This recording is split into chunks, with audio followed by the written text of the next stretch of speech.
Yesu nashimwe. Tugomba duce tugirwa ko tubasabira n'umugisha. Tubasabira n'umugisha. Uwo mugisha uri mu gitabo cyo guharura igice cya 6 umurongo wa 22 kuri 24 hari ico tuza kuvuga mwitabira amen. Ku murongo wa 25 hari ico tuza kuvuga mwitabira amen. Ku murongo wa 26 hari ico tuza kuvuga mwitabira amen. Kundanze ijambo havuga ngo umuhezagiro abaherezi bahezagira abisirayeli.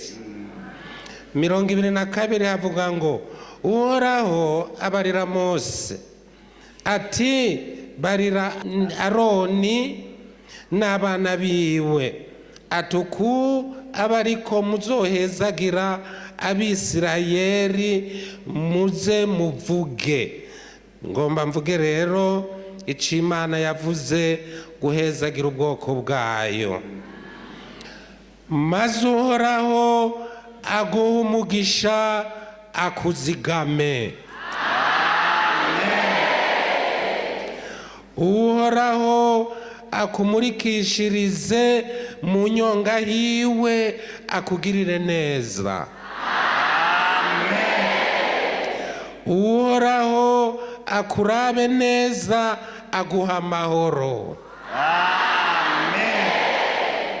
Kanyuma rero nihavuga ngo uku abariko mushira izina ryanje ku Bisirayeli nanje nzobaha iki?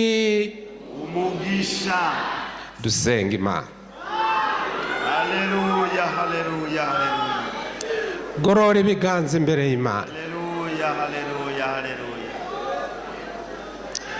Mana muremyi w'ijuru n'isi,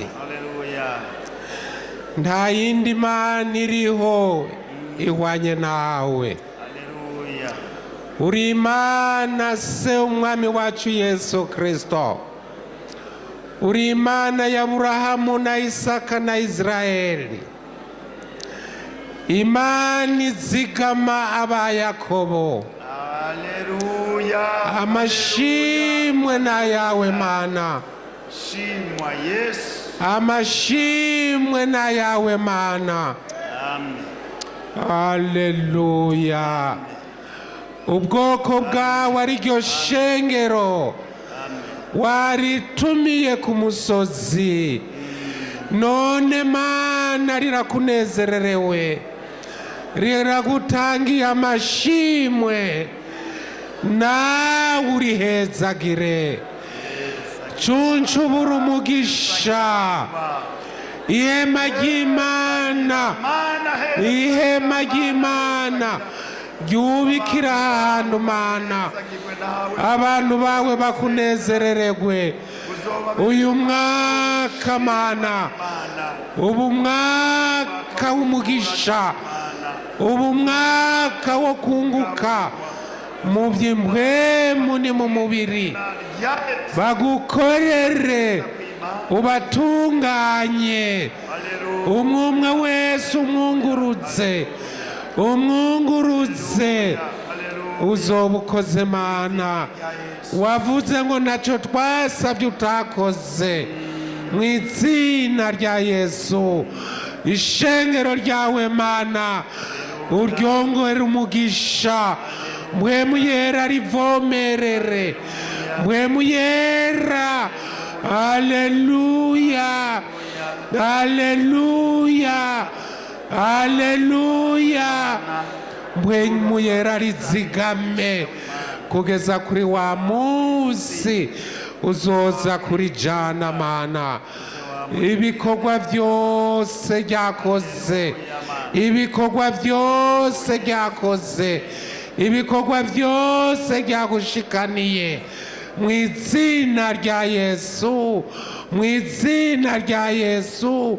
Uhezagira abantu bawe mu byo bagukoreye byose, mu byo bakuririmbiye, bashishikare kubona imigisha mu ngo zabo, mu bikorwa byabo, bazokuvuge, bazogushimagize.